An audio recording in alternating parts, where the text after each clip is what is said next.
Strategic Systems, How to Build Better Business Processes. In this episode, John Tonkin from Brain in a Box dives deep into understanding why many businesses struggle with inefficient processes and how strategic systemization can be a game changer. He breaks down the key elements for creating effective business systems, including identifying, balancing expertise, implementing systems, and achieving improvements in time, cost, and quality. You'll learn practical strategies for beginning your own system development journey, including how to audit existing tools, create consistency across business processes, and develop systems that scale with your business growth. I'm your co-host, Anthony Pearl, and this is the Systems from the Box podcast. Let's start unpacking. Well, hello, everyone, and hello to you, John. Welcome to another episode of the podcast, and this is going to be an important one, talking about strategy. Strategy is the one thing that means that you're going to get there instead of hoping you're going to get there. So I'm glad that we're starting with that. To me, if you haven't got a strategy, you've got a hope or a wish or a prayer, and it's not normally the best way to do anything. No, and I think but it is the case for a lot of businesses, isn't it? That simply they keep going and doing what they have been doing, which is an accumulation of where they first started, and often it's one person starting, and things just keep building. And there isn't really a strategy, and they hear this word strategy and it kind of flies over their head. Exactly. So many business owners will start off and do what they do because that's why they went into business and they know how to do that bit. But then as their business grows, or as it becomes more complex, or as it expands in some way, something changes and they don't really realize it because it's like putting on weight. We don't do it in a day. We do it over months. And the end result is that they've got systems that don't meet their requirements, and then they become aware of it. And then they're sort of thinking, oh, what can I do now? And that's, where they need to start thinking, hopefully strategically, rather than just responding in some fear and hope. I want to talk about this idea of strategy as far as systems is concerned, because most people think in terms of strategy about how am I going to get more sales? So where does the idea of being strategic about your systems fit into that perspective? So being strategic is really thinking right from the very beginning, what should we be systemizing? What do we need to have it captured in systems? There are some things like, bringing in the mail or distributing the paper to the photocopiers probably doesn't need a huge system in the average small to medium business. But as soon as you're starting to think of things that are operational, then you're going to start thinking about those things which you have to have improved, which must work for you to be able to deliver. And if you don't deliver them, you're going to notice a fail in delivery somewhere. You'll get more errors, more warranty returns and things like that. And that's a bad way to find out. It's much better if you can find out by saying, let me have a look at everything in my business and see what's working and see what isn't working, and start working out, I really need to fix that bit or that bit or that bit to make it work properly. I guess the thing that's really important for people is when they have this realization that they need this strategy. And we hope that people are listening in right now and that this is an impetus for them. But often it's something that happens that's significant in the business. It could be a bigger order and therefore more team needing to come in and therefore looking at your systems. It could be that things are just falling apart. There's a number of reasons why suddenly you have this realization that systems are important. Yeah.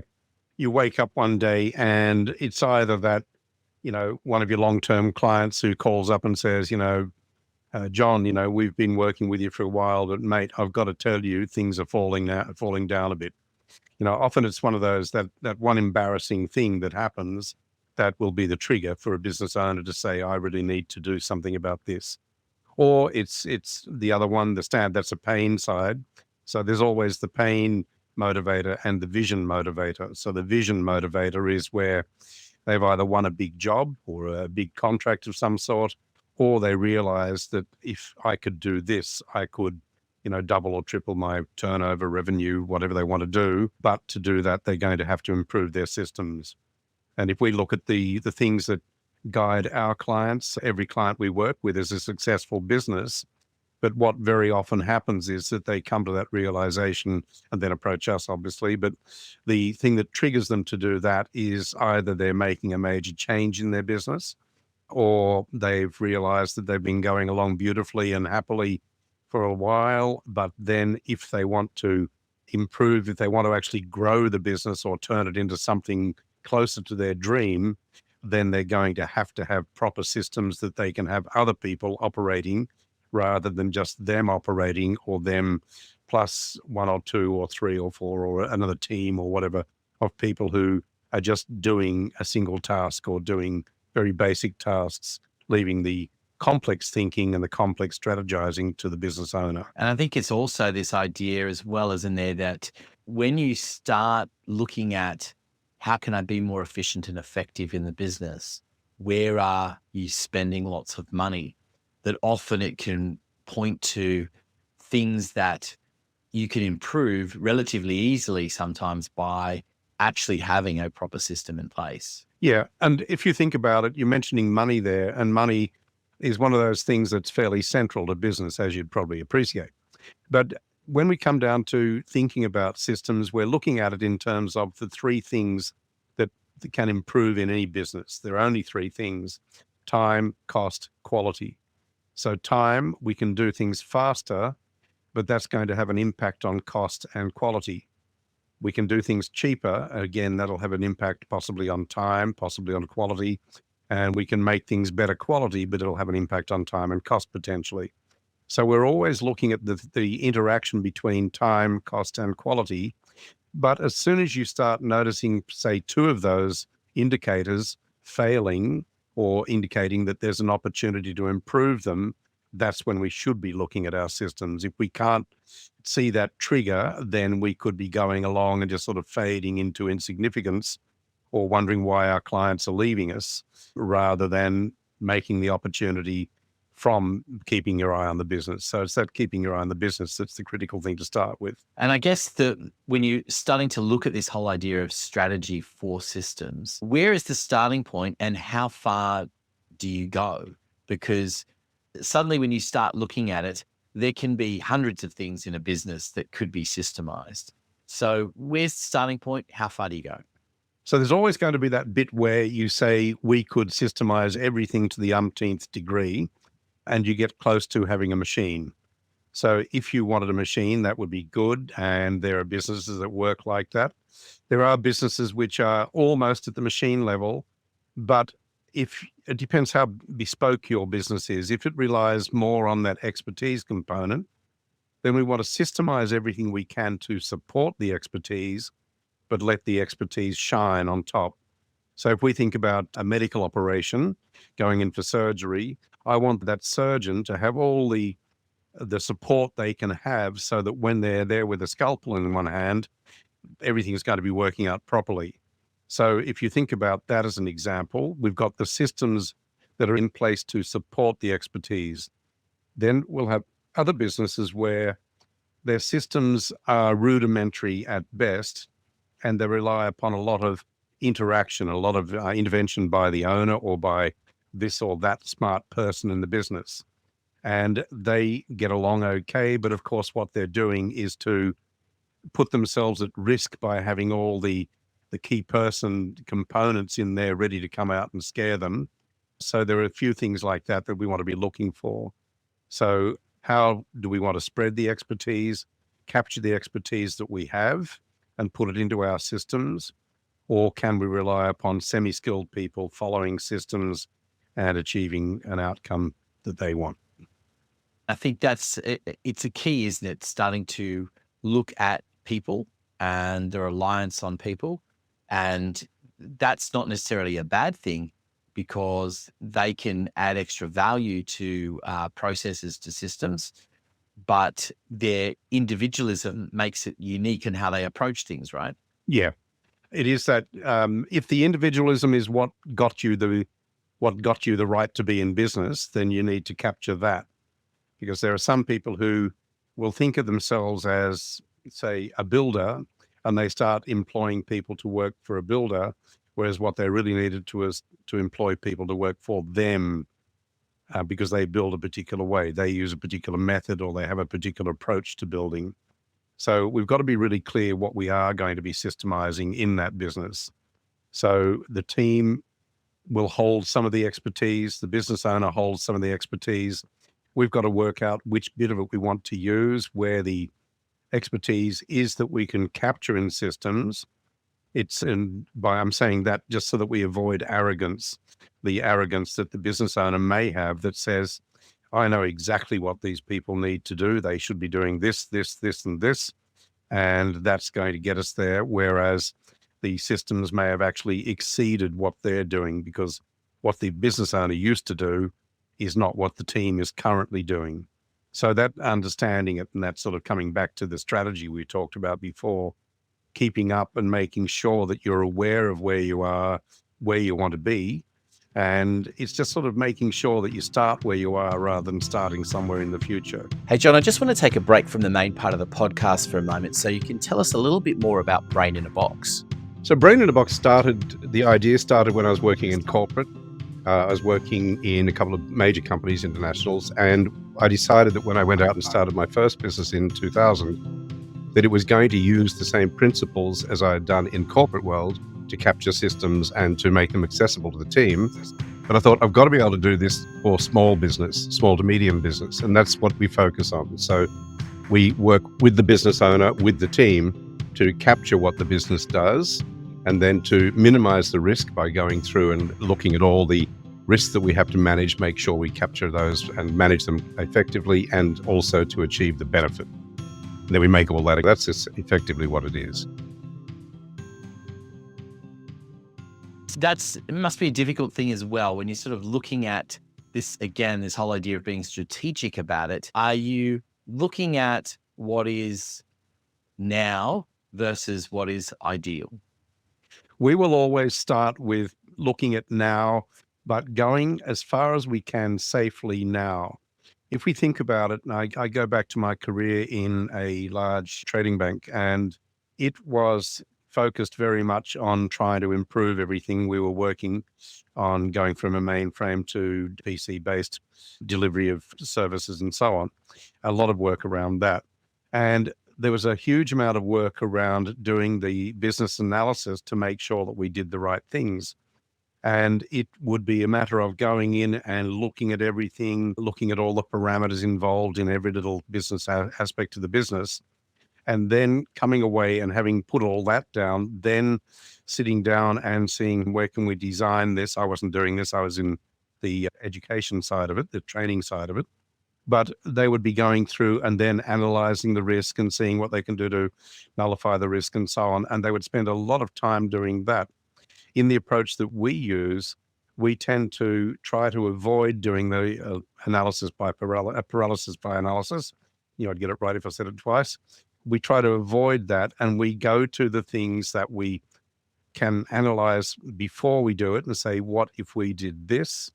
And as long as we can support it, obviously we're not just throwing things up in the air, but we'll go through and design the process around what we know we can do. We'll make improvements as we move, and then those improvements will be tested. We're still going in and looking at the risks and benefits on anything we talk about. So it's not just a matter of, as I say, throwing an idea up in the air and saying, yeah, why don't we try that? We can't do that in business. It's not an effective thing to do, but we will analyze the risks and benefits of a particular part of our process, our systems, and then we will create the systems to match that, and then we'll be monitoring it to see that everything does what it's supposed to do. When it comes to this, and going back to an earlier point, starting, where do you start when it comes to this? Because obviously there's a point where you want to bring in someone such as yourself into the business, and you're going to take over and be able to do that. But there are some things that business owner might be able to do to get started in building some systems on their own. Some of the things you can do right at the very beginning, before you call in someone such as a Brain in a Box, what we recommend people do is to look at all the tools they use, look at the spreadsheet or the thing, whatever it might be, this piece of software, that CRM, whatever it is they do, and make sure that what it looks like to the client. So what does the client see of that? And often you'll find that we've got bits and pieces that don't match. So they're using a spreadsheet, which looks very, very much like a homemade spreadsheet. And then they're using that along with their CRM, which they're only using 2/3 of the features of, and nothing seems to quite match. So I would say if you were thinking of what could I do that would prepare me for if I need to, but I might be able to make it up all by myself, getting there. One of the points you could be looking at is, as a business owner, would be to say, let's look at all the tools we use, what we call the props, and see how homogenous they are, how much they link together, how much they help me create a system, and how much it's just a matter of a hodgepodge of this, well, it doesn't really work with that, but we've always used this and we capture this information in there. So we'll try and make it work. So if we could go through and line everything up and saying, like, here's how we take an order from a client. We use this form. This form goes into that database or that spreadsheet even, and all the information is there. And then we get straight back to the client to confirm this, and they get effectively that same information, and it comes back looking as smart as it went in. It's got the same layout on the page if it's on paper or online. It's got that consistency about it. Half of those things are missing for probably a third of the companies we work with, because they've got things that were put together by different people potentially. We wanted to have that, that sameness about it, that one look and feel, that one best way of doing it everywhere they see. And just, wrapping this kind of idea up of being very strategic about how you approach, because you talk about consistency in the approach of what you're being able to do.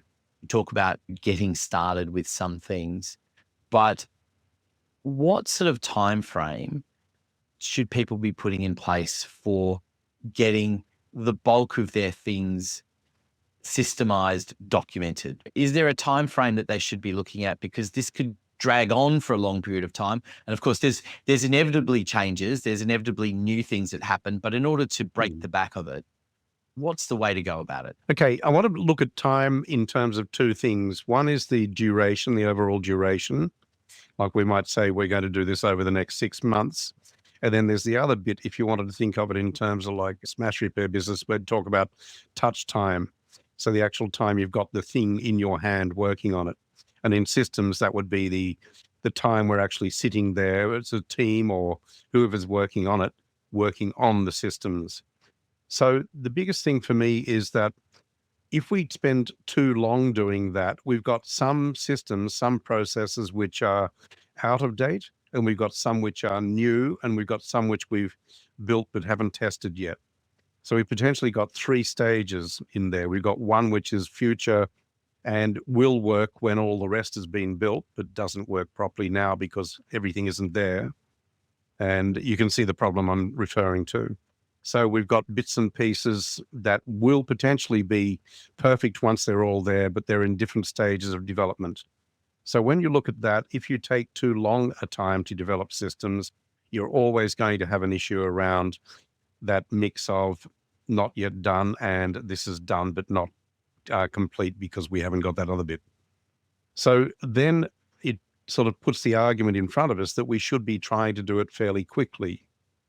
And there's a balancing point, because obviously doing things too quickly could mean that we feel tempted to smash them out and sort of get them done without actually putting proper testing in place or to make sure that all the parts work together, and to take it through a cycle, a business cycle, like from the sale through the manufacture or the assembly or the fabrication through to delivery and installation, that sort of thing. We want to be able to follow it right through one cycle, whatever that means for your business, to see that everything works. But to me, it's around about that point, trying to match the time frames to the time frame of your business so that you can see things working, you can see the improvements taking place, and you can respond quickly enough if they're not working properly, hopefully without falling and making anything fall over. I think that's a fantastic way to give people that bit of an introduction as to why the strategy is so valuable for them to get started and doing things and to sit down and make sure that it is going to happen and happen in a reasonable time frame, as you talked about, and reap the rewards. I think that's the Yeah. important thing. And maybe just to finish up that little bit of discussion on the strategy, I'm going to put you on the spot, John. Give me the best example of how implementing a simple system had a significant difference because it had a major realization for a business going, well, we were just doing this badly. Well, I can look at a business that's a very close business to me. It's a business I have no stake in myself, but I've worked with them over a number of years. And there was a quite a horrible thing that happened within the business, a business accident that impacted the owner of the business. I'll just leave it there. But we were working with them and we realized that a lot of the time was being spent just sitting there trying to work out what can we do tomorrow? What work do I have to do tomorrow? What work can I invoice soon to get paid on time rather than leaving it till next week because we haven't finished yet and so on. And it was a major thing that we were trying to work out, how can we make this jump by a quantum level, if you like. And what we ended up doing was to invent just a basic, well, not quite basic, but it was a tool we built for them. We called it the engine. And the engine was a little fantastic spreadsheet, which was drawing upon another master spreadsheet up in the cloud there. And it was drawing down dynamic information. And so for each project, they had a copy of this and it would show them, they could track where they were up to with everything that was happening within that job for that client, for that project and so on. And they could work out what their profitability was right now. And they could see, well, to me, these are the things that can be invoiced right now. That was a major one. That was a fantastic thing. That's one that lives on in history in that company. So we had the engine, and then that one up in the cloud was called the factory. And the factory would give us the information on all the schedules, all the engineering schedules for this business to keep everything running. And it meant that they could have a complete window on profitability all at one time. So for every project, I could see where we're up to, which engineering schedules are overdue, which ones need to be done, which ones can be pushed through a little bit faster so we can get to invoicing and profit from that job and so on. So that would be one that was really amazing. It is possible. It is possible. I love that. Before you go, don't forget to hit the subscribe button on whatever platform you're tuned to. Thank you for listening to the Systems from the Box podcast featuring John Tonkin from Brain in a Box. Details on how to contact John and his team are in the show notes, along with other valuable links you don't want to miss. This podcast is produced by Podcast Done For You. I'm Anthony Pearl. We look forward to your company on the next episode.